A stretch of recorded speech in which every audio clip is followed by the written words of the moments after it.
Where are my romance fake dating trope fans? Because today we are covering my top five recent reads that are fake dating tropes. Ready to dive in?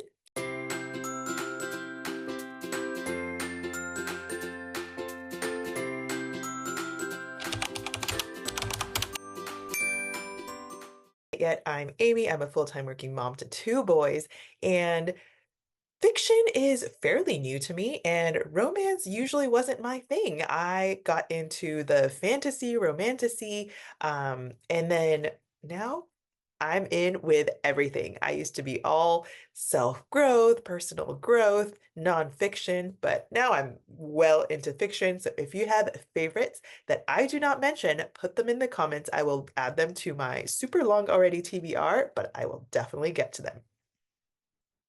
Let's dive in. The first one is I love Megan Quinn. If you have not read any Megan Quinn books, you need to start with the Agitator series, the Vancouver Agitator hockey series. I was not like this huge hockey romance person, but hers are fantastic. The banter is just hilarious. And the Agitator series has really good guy banter where they are like brothers. And some of these comments are just hilarious. I absolutely adore them. So this is the fourth of the series, but here we have Ollie is the girl. She's a college student that says she has a boyfriend when her ex and her arch nemesis approach her and are condescending to her, and she says, I've moved on, don't worry about it. And they doubt her, and so she kisses the first guy she picks out at the bar that seems not so normal, right? And it ends up being the handsome and single hockey player. So they start fake dating. There is an age gap. There is hockey romance, obviously. There is fantastic, great boy banter, as I said before. Just read it and the whole Agitator series. And if you want to go back and read the Kane Brother series too, there is a Kane Brother not so meet cute that is also a fake dating trope, but I'm not going to put that in here because I love this one way better.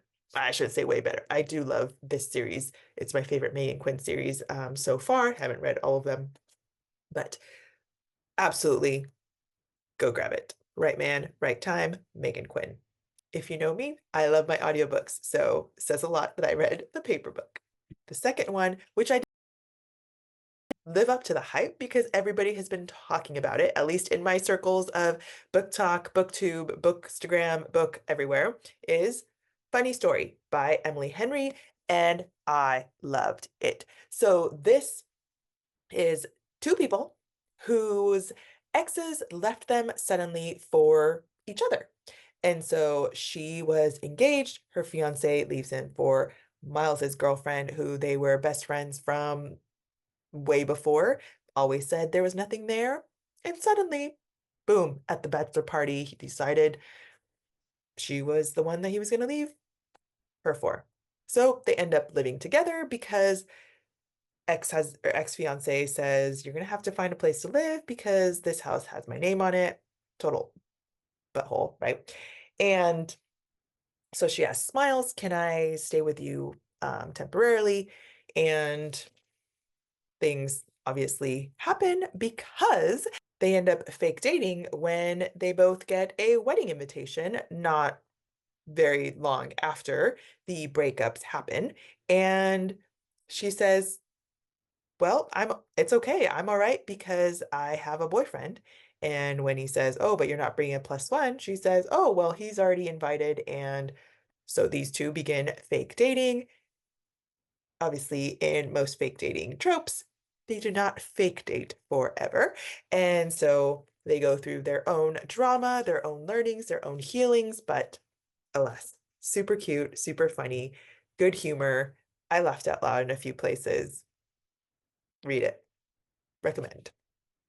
The next two are by the same author, and she is one of my favorite authors. So you've heard me talk about her, and I do not have the physical copies with me because I did borrow them from the library. I love Free Friends. If you have not heard me say it, free is my favorite F word. So I love borrowing from the library and I love audiobooks. So I listen to them on audiobook and I actually read it in paperback.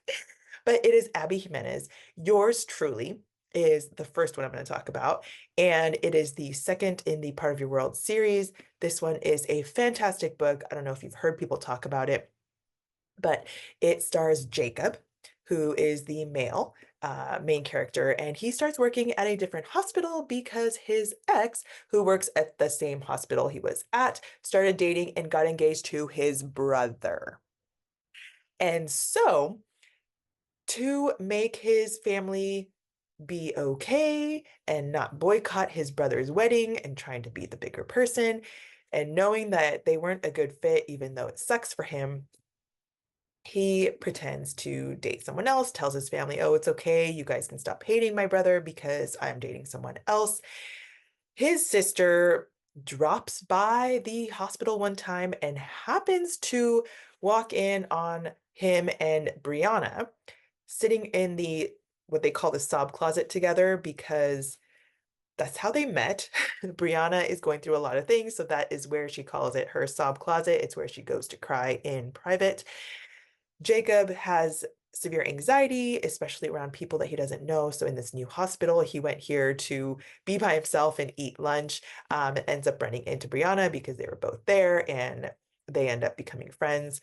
But they were there eating lunch together one time, and his sister came by, assumed that Brianna was the girlfriend, and he decides, okay, I'm gonna have to have a actual fake person to bring with me to the wedding at least. And so asks Brianna if she would be his fake girlfriend at least until the wedding, and then after that they can end things.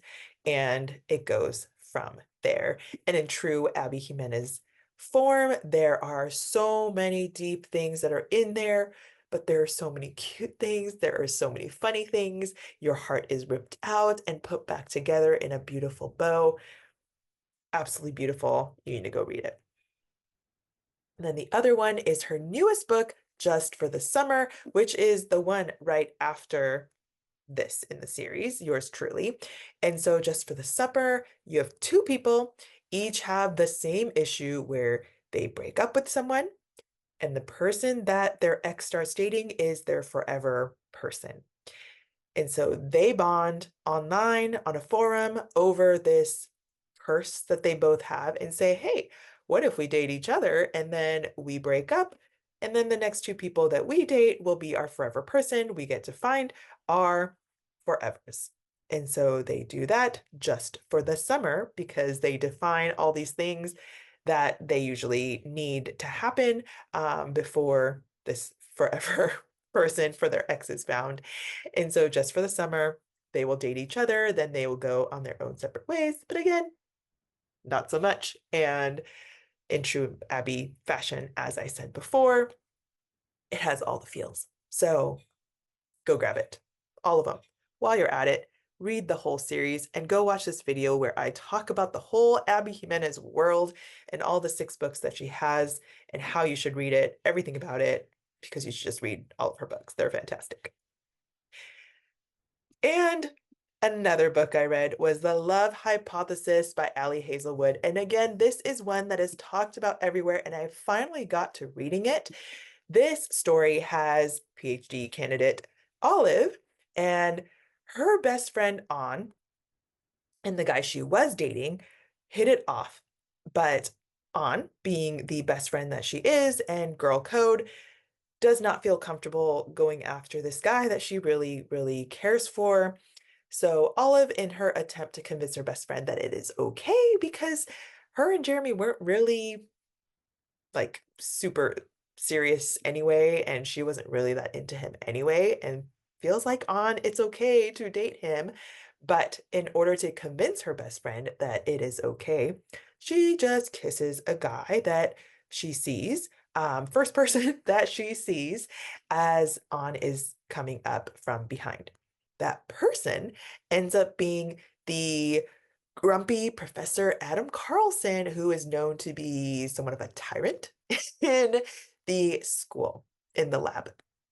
And so Olive asks if it is okay to fake date because of the scenario and why she kissed him and all that kind of stuff.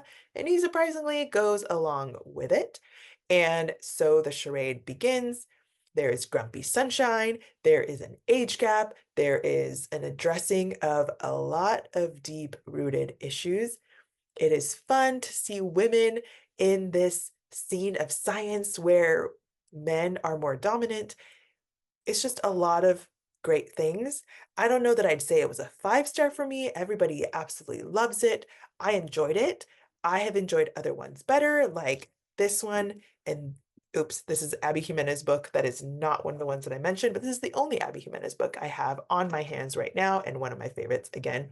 So Abby and Emily Henry have become top, but I need to go read some more Allie Hazelwood books. I know people love her books. Drop me your favorite if she is one of your auto-buy authors as well, because I am going to go check out more. So those are my favorite fake dating trope books. If you have more, let me know. Let's read together. Remember to subscribe if you haven't already and you enjoyed this video, because I will be making plenty more. So I will see you in that next video.